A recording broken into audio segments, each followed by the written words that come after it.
Welcome to 17th video, 10th grade English. The previous video we started with The Dear Departed, written by William Stanley Hunter. His drama The Dear Departed was first shown in Manchester in 1908. As I told you, his writings are always with a message at the end of it, with a twist.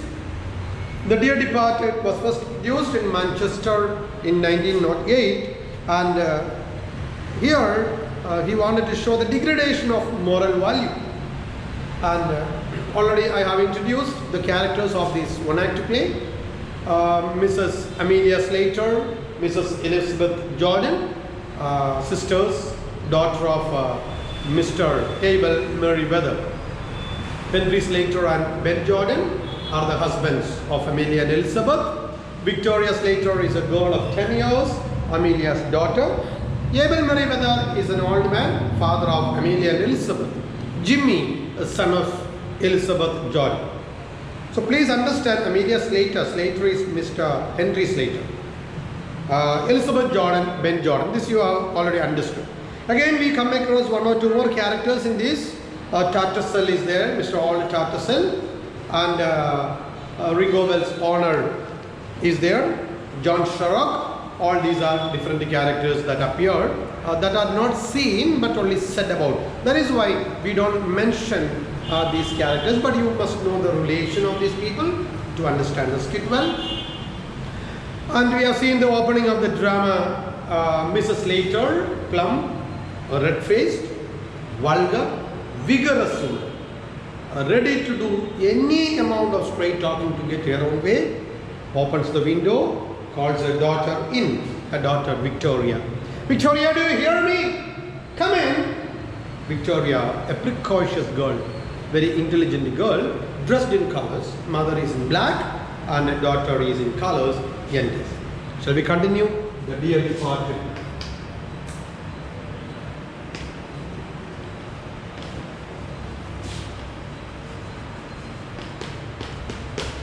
Part 1. Mrs. Slater. I'm amazed at you, Victoria. I really am. Be off now and change your dress before your Aunt Elizabeth and your Uncle Ben come. It would never do for them to find you in colors with grandfather lying dead upstairs. See, your grandfather is dead. Your Aunt Elizabeth, Uncle Ben are coming.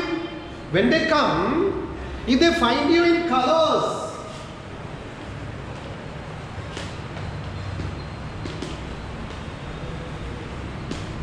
so I told you, Victoria was in colors and mother is in black. She is already ready, laying the table, and she says, when they come, it doesn't look nice if you are in colors because your grandfather is, what happened? Lying dead upstairs. So what do you need to do? Be off now. Go, change your dress. Means what? Change your colored dress, put on black and come. Victoria, what are they coming for? They haven't been here for ages. For ages. Not this phrase, for ages. So the girl is not that simple. She is very intelligent. She says, Mummy, what are they coming there here for, Mummy? Because these two people, Elizabeth and her husband Jordan and my cousin Jimmy, they haven't been here for ages. For ages means for a long time. They haven't been here for ages. So why are they coming right now? Mrs. Slater, she says, they're coming to talk over poor grandpa's affairs. Grandpa's affairs. So they are coming here to talk of grandpa. Poor grandpa. Why poor grandpa? Poor man died. That's the reason. Means father. Victoria's grandfather. Poor man's affair. They are coming to talk about that. Your father sent them a telegram as soon as we found he was dead. So what happened? Morning, as soon as we found, or yesterday night when we found him There, immediately your father, what is your name? What is his name? Henry Slater. He sent a telegram. Nowadays, phone, right? Send a telegram, so they are coming. Meanwhile, a noise is heard. Nice. Henry Slater, a stooping man. Stooping means a man with a bent, heavy man with a drooping mustache.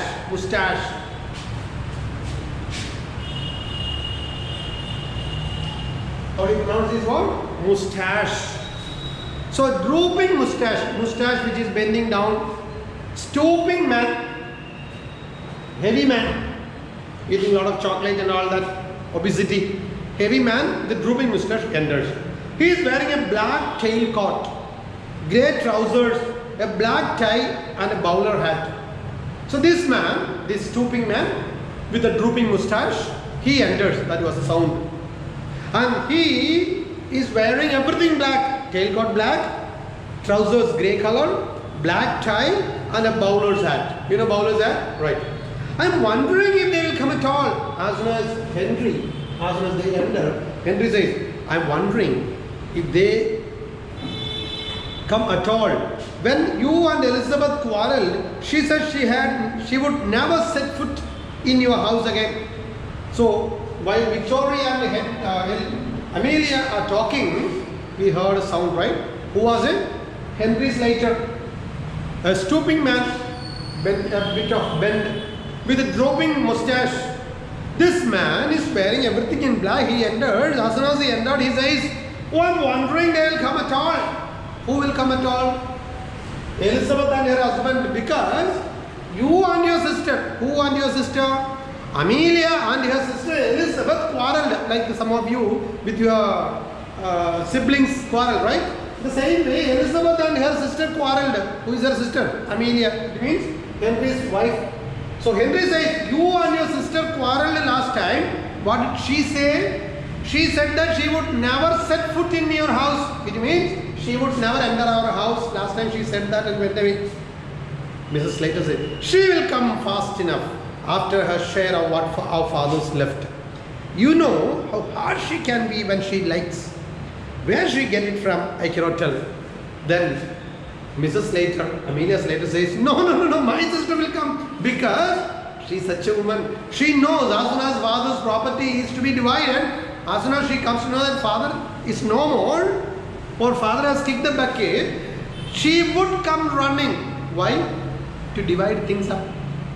And she can be very hard in the matter of dividing property and all. She will be very hard. And I don't know where she gets such qualities. Henry says, I suppose it is a family. What does that mean? I suppose it is in the family. It means in your blood it is there. You are nothing less to your sister. She is as hard or you are as hard as your sister. Where are my slippers, Amelia? So Henry entered, right? He said that they may not come. So Amelia says, no, they will come definitely. No, she went away saying that they would never set foot again. But Henry says, definitely they will come. And he's asking for his slippers. Mrs. Slater, oh, your slippers are in the kitchen, but you want a new pair. Those old ones are nearly worn out. Oh, what is these slippers you are looking for? They are already worn out. Nearly breaking down. Means not at all working properly. You don't seem to realize what's causing me to bear up like I'm doing. It's really terrible with you, fellow. Because, you don't realize how much it is costing me to bear up like I'm doing. To maintain the family, to get the things and all that. Oh, it's unbearable. My heart's fit to break when I see the little trifles that belong to father lying around and think he will never use them again. So my problem is, when my father's property, my father's belongings are lying down here and there, what are the things? Hey, his chappals are there, his things are there. When I see all these things, my heart is nearly breaking down. I cannot bear that. Wasting things. Briskly, means very quickly. Here, you had better wear these slippers. You had better. See this expression? You had better.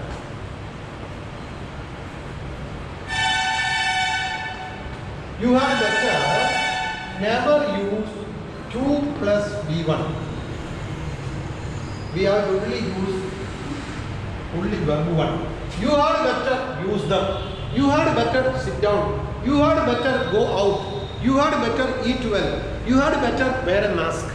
Very good. So here she is telling, you had better wear these slippers of my father's now. He's lucky he had just got a new pair.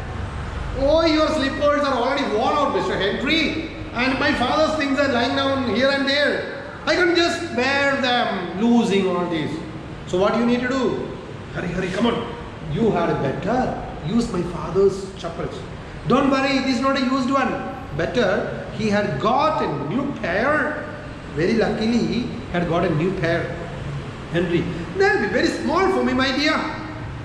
So Henry says, oh, that old man's chappals are not fitting to me, I think.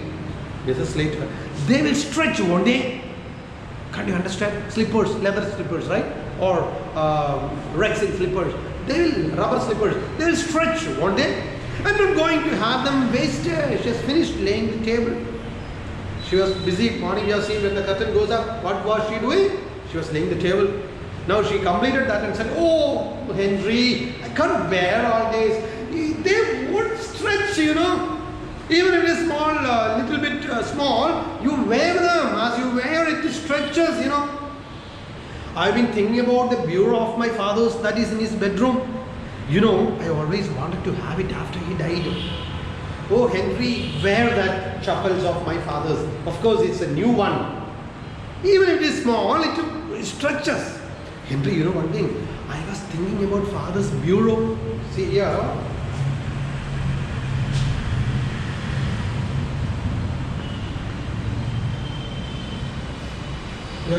Now it's what? Bureau. So I was thinking about the bureau which is in father's room. I wanted to have it somehow when he has gone. Where? When he died. Henry, you must arrange with Elizabeth when you are dividing things up. So Henry is a sincere man. He says, no, you cannot take it because it belongs to your sister as well. So when she comes, you can decide what comes to you, what goes to her and all that. You cannot have it your own. Mrs. Slater is, we have seen, vulgar woman, straight talking. Any amount of straight talking, she is ready to get her things. Mrs. Slater says, Elizabeth, the sharp, she will see I am after it and we will drive a hard bargain over it. Remember this word? We will drive a hard bargain.